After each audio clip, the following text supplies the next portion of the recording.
ان صاحب کا ایک اعتراض یہ ہے کہ افیونی تھے نعوذ باللہ من ذالک، اور دوسرا یہ ہے کہ شرابی تھے، اور یہ ان بدبختوں کا حال ہے. میں باقاعدہ عبارت تو بعد میں پڑھ کے سناتا ہوں، لیکن یہ سوچنے والی بات ہے. حضرت ابو مسیح موعود علیہ السلام کو اپنے دعوے کے بعد ایک عظیم مقام حاصل ہوا ہے تمام ہندوستان میں، اور اس سے پہلے بھی کچھ عرصے سے متفرق دینی علماء سے گفتگو رہتی تھی، اور ابراہیم کے دور میں بھی غیر معمولی شہرت آپ نے پائی. تو کیا وہ سارے پاگل کے بچے تھے کہ ان کو یہ نہیں پتہ لگا کہ افیمی اور شرابی آدمی ہے، اور بڑی بڑی عزتیں کرنے والے اور احترام کرنے والے تمام ہر قسم کے لوگ، اور پھر قادیان کے وہ ہندو اور سکھ ارد گرد کے جو عزت کے ساتھ آ کے ملتے تھے. اس لیے اس کے ایسے سوال کے جو چھوٹی چھوٹی گھٹیا باتیں ہیں، اصولاً ان سے صرف نظر کر کے اتنا ہی جواب کافی ہونا چاہیے تھا. پاگل ہو گئے تم، سوائے اس کے اور کچھ نہیں کہا جا سکتا. اتنا عظیم مصنف، اتنا عظیم خدمت کرنے والا، جس کے ارد گرد ہر وقت ایک جمگھٹا رہتا تھا، اور جس کے گھر میں بھی مہمانوں کا یہ عالم تھا کہ دن رات جس وقت آئیں وہ کمروں میں اندر آ جاتے اور وہیں سوتے. جلسے کے دنوں میں تو پتہ ہی ہے سب کو، اور یہ سب چیزیں یہ لوگ پڑھ چکے ہیں، جانتے ہیں، کیونکہ وہیں سے چیزیں نکالی ہوئی ہیں کہ اس قدر ہجوم ہوتا تھا کہ حضرت مسیح علیہ السلام کے پاس اپنے لیے بھی کوئی کپڑا اوڑھنے کے لیے باقی نہیں رہ بچتا تھا. تو سردی کی وجہ سے اپنی سلیوز میں ہاتھ ڈال کے تو اسی طرح کرسی پر لیٹ جایا کرتے تھے. یہ جس وجود کا حال ہو، ہر وقت آنا جانا، 5 وقت کی مسجد میں نمازیں، اس کے متعلق یہ الزام لگاتے ہو کوئی ان کو حیا ہی نہیں کہ کر رہے ہیں. یہ پس منظر ہے، اس لیے کسی احمدی کو اشارتاً یا کنایتاً بھی یہ وہم ہو نہیں سکتا جس نے تاریخ دیکھی ہے، جس نے ان لوگوں کو دیکھا ہے، جنہوں نے مسیح علیہ السلام کو دیکھا ہے. ان پر یہ الزام کسی طرح لگ سکتا ہے، مگر بعض بدبخت ہیں جن کا نصیب یہ ہے کہ خدا کے انبیاء پر وہ گند بکیں گے، اور ان بد نصیبوں کی تعداد اسلام کے خلاف بھی کم نہیں ہے. میں تو برداشت نہیں کر سکتا کہ حضرت مسیح علیہ السلام کے دفاع کے سلسلے میں رسول اللہ صلی اللہ علیہ وسلم کے اوپر جو ناپاک الزام لگائے ہیں ان کا ذکر کروں، لیکن ان مولویوں کو علم ہے، اور یہ سلمان رشدی کے قصے جو چل رہے ہیں، یہ ان کی کوئی اس بات پر نظر نہیں جاتی کہ خدا کے پاک بندوں پر ہمیشہ سے ہی ایسی بکواس کی جاتی ہے. اس کا اصولی جواب قرآن دے چکا ہے، ہم بار بار دہرا چکے ہیں کہ تم سب میں ایک لمبی عمر پہلے گزار چکا ہوں، اور وہ عمر تم نے دیکھی ہے، اس میں تمہیں کوئی کمزوری، کوئی رکھنا نظر نہیں آیا. تو اب جب 40 سال کی عمر کو پہنچ گیا یا اس سے بھی زیادہ آگے بڑھ گیا، تو اب زبانیں کھولنے کا تمہیں کیا حق ہے؟ حضرت مسیح علیہ السلام کی پہلی عمر بھی ایک کھلی کتاب تھی. قادیان میں غریبوں کے مجلسوں میں بیٹھنا، روٹی لے کر، اپنے کھانا لے کر باہر جا کے تقسیم کر دینا، اور ہر آئے گئے کا آپ سے اس حد تک تعارف تھا کہ ایک حضرت مرزا صاحب کا ایک بیٹا، مرزا صاحب ان کے والد کا نہیں، مرزا غلام خالد صاحب کا ایک بیٹا، کیا نام ہے، مرزا غلام مرتضیٰ صاحب کا ایک بیٹا ہے، وہ کہیں کبھی کبھی دکھائی دیتا ہے، اور جب پوچھا جاتا ہے تو پتہ چلتا ہے مسجد کی صفوں میں لپٹا پڑا ہوگا. تو وہ یہ سوچنے والی بات ہے. کردار ایک فیمی شرابی کا کردار ہے. یہ ساری باتیں میں اس لیے مختصراً اشارتاً کہہ رہا ہوں کہ میں بتانا چاہتا ہوں کہ یہ لوگ بد کردار لوگ ہیں، ان میں تقویٰ کوئی نہیں ہے، بے حیائی ہے. وہ احمدی لٹریچر جو اپنی سادگی میں اور سچائی کی پاکیزگی میں بلا کا موقاصد ہر بات کھل کے بیان کر رہا ہے، وہ اپنی طرف سے سمجھ رہے ہیں کہ ہم نے جاسوسی کر کے باتیں نکالی ہیں. ہمیشہ کی اپنی اولاد، اپنے بزرگ، اپنے خسر اور دوسرے بزرگ، اپنا بیٹا حضرت مسلم موعود کھل کر بتا رہے ہیں کیا کیا باتیں تھیں. ایسی باتوں کو کھل کر ساری دنیا میں اپنے مریدوں میں پیش کرنا 100% یقین دلاتا ہے کہ یہ کوئی خرابی، کوئی کمزوری، کوئی گناہ کی کوئی چھپانے والی بات نہیں تھی، یہ کھلی کھلی کتاب تھی. اس یہی فرق ہے حضرت رسول اکرم صلی اللہ علیہ وسلم کی حدیث میں اور دیگر انبیاء کے حالات میں کہ صحابہ نے بلا کمقاصد ہر چیز کو کھول کر رکھ دیا، اور دشمن گدا اس پر اعتراض کرتا رہتا ہے. تو جو آقا سے ہونا تھا وہ غلام کے مقدر میں تو لازم تھا.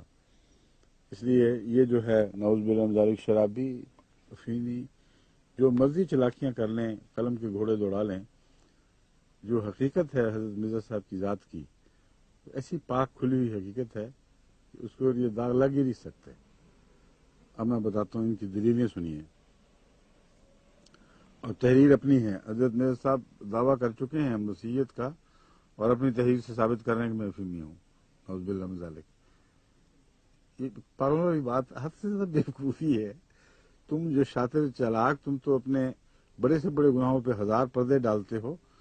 جب کوئی ایک شخص اپنی کیفیات خود بیان کر رہا ہے اور دعوے دار ہے، یہ بات تو بہرحال قطعی ہے کہ وہ نتیجہ جو تم نکال رہے ہو اس سے نہیں نکل سکتا. یہ بھی سوچ نہیں، اتنی بھی عقل نہیں ہے ان لوگوں کو. اور نام لکھے ہوئے مولانا فلاں، انا للہ و انا الیہ راجعون. لکھتے ہیں مرزا غلام احمد قادیانی نے خود لکھا. اب دیکھو، وہ دعوے دار مسیحیت مسجد اپنے ہاتھوں پکڑ گیا، خود لکھا کہ میں کیا ہوں. مجھے اس وقت اپنا ایک سرگزشت واقعہ یاد آ گیا، اور وہ یہ کہ مجھے کئی سال سے ذیابیطس کی بیماری ہے. ایک دفعہ ایک دوست نے مجھے یہ صلاح دی کہ ذیابیطس کے لیے افیون بہت مفید ہوتی ہے، بس علاج کی غرض سے مذائقہ نہیں کہ افیون شروع کر دی جائے. میں نے جواب دیا کہ آپ نے بڑی مہربانی کی کہ ہمدردی فرمائی، لیکن اگر میں ذیابیطس کے لیے افیون کھانے کی عادت کر لوں تو میں ڈرتا ہوں کہ لوگ ٹھٹھا کر کے یہ نہ کہیں کہ پہلا مسیح تو شرابی تھا اور دوسرا افیونی. اس میں یہ بات تو قطعی ہے کہ اس تحریر کے بعد کوئی دوسری گواہی بے معنی اور بے حقیقت ہے. لیکن ایک بات اس میں غور طلب ہے کہ فرماتے ہیں کہ ذیابیطس کے لیے افیون کھانے کی عادت کر لوں تو میں ڈرتا ہوں کہ لوگ ٹھٹھا کر کے یہ نہ کہیں. یہاں شرعی عذر نہیں دے ہے کوئی، اور ان کے بہت سارے علماء جو ختم نبوت کے پیر فقیر علماء ہیں اور دوسرے بھی، یہ افیون کی عادی ثابت شدہ ہیں. اور افیون کھانا ان مولویوں میں کئیوں میں عادت تھی. چنانچہ کئی جو احمدی ہوئے ان کے لیے ہمیں پتہ ہے مشکل پڑی تھی، انہوں نے بڑی مشکل سے آہستہ کم کی، لیکن وہ بچپن میں اپنے اسکولوں کالجوں میں عادت پڑی ہوئی تھی، کیونکہ مولوی اس کو حرام نہیں سمجھتے. تو جہاں حرام نہیں ہے وہاں بھی احتیاط ہے. یہ بات ہے غور طلب. عام مسئلہ یہی ہے کہ افیون حرام نہیں ہے، لیکن ایک بد عادت ہے. تو اس پر بھی آپ فرماتے ہیں کہ میں باوجود علاج کے لیے حرام کا بھی استعمال جائز ہو جاتا ہے، مگر میں اس احتیاط سے کہ پہلے مسیح پر بھی ایک الزام لگ گیا تھا، مجھ پر بھی یہ الزام نہ لگ جائے، میں اس سے پرہیز کرتا ہوں. کہتے ہیں ایک طرف تو یہ کہا اور دوسری طرف ایک مرکب بنایا اور مریدوں کو باور کرایا کہ افیون کے مرکب کی ترکیب خدا تعالی نے بتائی ہے. قادیانیوں کے اخبار نے اس دعویٰ کا تذکرہ کیا ہے، باور کرایا کہ خدا نے بتائی ہے. اب وہ جو ترکیب ہے اس کا افیم کے جواز اور غیر جواز سے کوئی تعلق ہی نہیں ہے. وہ جو نسخہ بنایا گیا تھا وہ اپنے لیے بنایا ہی نہیں تھا، وہ حضرت خلیفۃ المسیح اول رضی اللہ تعالیٰ عنہ کو تکلیف تھی کوئی، اور بعض دوسرے صحابہ کو تکلیف تھی. اس میں اس کا جزو تھا افیم. اور جتنی دوائیں آج کل رائج ہیں حکمت کی، اطباء کی، ان میں بہت سی ایسی ادویاں ہیں جن میں افیم ایک جز ہوتا ہے. تو یہ باور کروانا کیا، ان کو تو پورا یقین تھا، دیکھتے تھے ایک پاک وجود ہے، بیعت کی ہوئی تھی. ان کو یہ باور کروانے کا کیا مطلب؟ یہ اپنے ٹیڑھی سوچ ویسی ہے جیسے بعض بدبخت رسول کریم صلی اللہ علیہ وسلم کے متعلق یہ مستشرقین لکھتے ہیں کہ بیٹے کی بیوہ کو طلاق کی بیوی کو طلاق دلوا کر شادی کرنی تھی، تو لوگوں کو باور کر، بالکل یہی الفاظ ہیں، لوگوں کو باور کروایا کہ وہی نازل ہوئی ہے، اس کی سند سے میں کر رہا ہوں. تو ان کا بدبختوں کا ذہن پہچانا جاتا ہے کیسا ذہن ہے. ان کو کچھ خود نہیں کبھی خیال آیا کہ شیشہ دیکھ کے معلوم تو کریں کہ ان کی تصویریں کن لوگوں سے مل رہی ہیں. جیسے ناپاک وہ لوگ تھے ویسے یہ لوگ ہیں. اور وہی کہ مطلب بابر کروایا تمہیں کیسا پتہ لگا ہوئی ہے کہ نہیں؟ یہ بنیاد ہی کوئی نہیں اس بات کی. بابر کروایا اپنی طرف سے لفظی چلاکی کی ہوئی ہے کہ دیکھو جی بابر کروا دیا. اگر الہام کی سند نہ ہوتی نسخے کی تو کیا خیال ہے احمدیوں نے بغاوت کر دینی تھی کہ نسخہ استعمال نہیں کرنا. عجیب بات ہے. وہ تو آمنا صدق نہ کہنے والے لوگ تھے، مگر خدا تعالیٰ نے رویا یا کشوف میں اب کئی نسخے دکھائے ہیں اور بتائے جاتے ہیں. مجھے بھی بعض دفعہ ایسا نسخہ دکھایا گیا ہے. کل ہی میں نے وکیل تفشیر جو قائم مقام ہے حاجی علی صاحب، ایڈیشنل قائم مقام نہیں، ان کو بتایا ہے کہ مجھے رویا میں کینیڈا میں دکھایا گیا افریقہ کے ملکوں میں جو ہمارے مبلغ کام کرتے ہیں ان کے لیے ملیریا آفیشینیلس 1,00,000 طاقت میں دینا چاہیے. اب یہ مجھے بہت مدت سے پڑھا تھا کہ ملیریا سے بھی ایک دوا بنی ہوئی ہے جس کو ملیریا آفیشینیلس کہتے ہیں، اور وہ اس کے مختلف قسم کے ملیریا کے مریضوں کے زہر سے اکٹھا کر کے بنائی گئی ہے.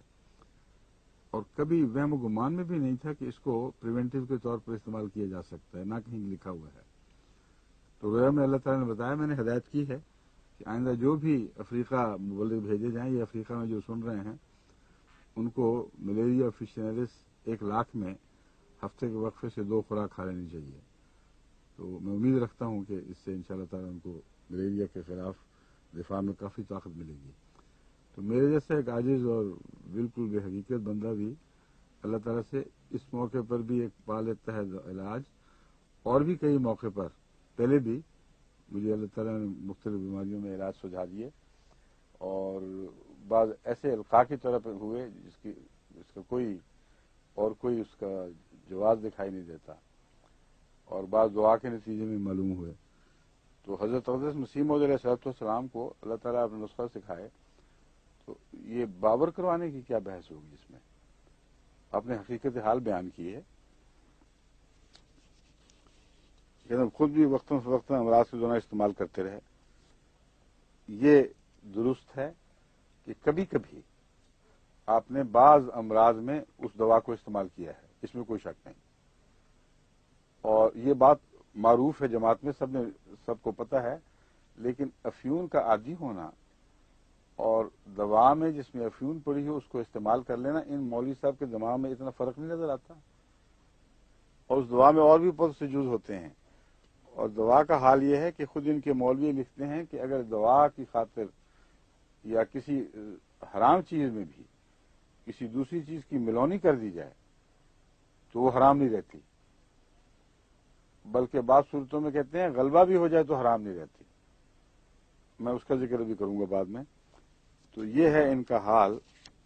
یہ اپنی طرف سے ثابت کر دیا کہ ایک طرف کہا کہ میں استعمال نہیں کرتا، دوسری طرف اس کو استعمال کرنا شروع کر دیا. فرق یہ ہے کہ ذیابیطس کے علاج کے طور پر مستقل افیم کھانی پڑتی ہے. حضرت مسیح صلی اللہ علیہ وسلم نے فرمایا کہ یہ جو ہے عادت کی مشابہ چیز ہے اور میں اس سے پرہیز کروں گا. دوسرے جو نسخہ الہامی تھا اس کو جب دوسرے اپنے مریضوں پر اور دوسروں پر بھی، بعض غیر بھی، بعض سکھ بھی آ کر علاج کے لیے آ کے دروازہ کھٹکھٹایا کرتے تھے، ان پہ استعمال کیا، اس کا فائدہ دیکھا، تو اس کو استعمال کرنا کس تقوی کے خلاف ہے؟ کوئی بتائیں کس سنت کے خلاف ہے؟ انبیاء ہوں یا غیر انبیاء ہوں، قرآن کریم نے خوراک کے معاملے میں جو ہدایتیں دی ہیں ان میں جو حرام ہے ان کو حرام سمجھتے، اگر متقی ہیں، جو غیر انبیاء متقی ہوں تو وہ بھی، اور انبیاء بھی، اور حلال کو حلال کرتے. اور اللہ تعالیٰ نے اس کو بڑا گناہ قرار دیا ہے کہ جو خدا نے حرام نہیں کیا اس کو تم حرام قرار دے دو، اور جو حلال کیا ہے اس کو حرام، اور جو حرام کیا اس کو حلال کر دو. دونوں صورتیں بڑا گناہ ہے، قرآن کریم نے کھل کے بیان فرمایا. تو ان کی شوخیوں سے کیا ہوتا ہے؟ اگر جان بچانے کے لیے سور کھانا بھی جائز ہے، اگر دوا کے استعمال کے لیے جزوی طور پر بعض حرام چیزوں کی ملاوٹ آپ لوگوں کے فتوے کے مطابق حرام نہیں رہتی، تو پھر تمسک کرنے کا کیا موقع ہے؟ اور یہ کہنا لازماً جھوٹ ہے کہ افیمی تھے۔ افیمی کے رنگ ڈھنگ ہی اور ہوتے ہیں، افیمی کی حالتیں اور، وہ تو ساری ساری رات جاگتے، افیمی سے تو آنکھ نہیں کھلتی، ہر وقت اونگتا ہی رہتا ہے بیچارہ۔ اور آپ ساری عمر میں جتنا سوتے ہیں اس سے زیادہ آپ نے جاگ کے گزاری ہے، اور آپ لوگوں کی اکثر عمریں حلوے کھا کے سونے میں گزرتی ہے۔ وہ مجھے میرا جی کا وہ شعر یاد آ گیا، میرا جی کے تھے نا وہ جنت میں جھانکا جب، میرا جی کہتے ہیں کہ میں نے جنت میں جھانک کے دیکھا کہ ہو کیا رہا ہے وہاں، اور ان کو بڑا ایک مزاحیہ ایک نظم چھپی ہوئی ہے، وہ کہتے ہیں حلوے کے ایک ڈھیر کے اوپر چورن کے ایک پیڑ کے نیچے ملا بیٹھا اونگ رہا تھا۔ یعنی جو نظارہ دیکھا ہے، تو جس طرح حلوہ کھانے والا اونگتا ہی رہتا ہے، افیم کھانے والا تو اس سے بھی زیادہ اونگتا ہے۔ تو افیمی کو تو چوکاتے رہتے ہیں لوگ۔ حضرت مسیح موعود علیہ السلام بیدار مغز، راتوں کو جگانے والے، اور حیرت انگیز ہے کہ کس حد تک معمولی آرام آپ کو میسر آتا تھا، ان کو افیمی کہہ دینا سوائے کہ تم اپنا منہ گندا کرتے ہو، اس سے زیادہ کوئی حقیقت نہیں ہے۔ چاند پر تھوکو جتنا مرضی، مگر یہ گندا تھوک چاند تک نہیں پہنچے گا، تمہارے اپنے منہ پہ پڑے گا۔ ظہور مہدی آخر زمان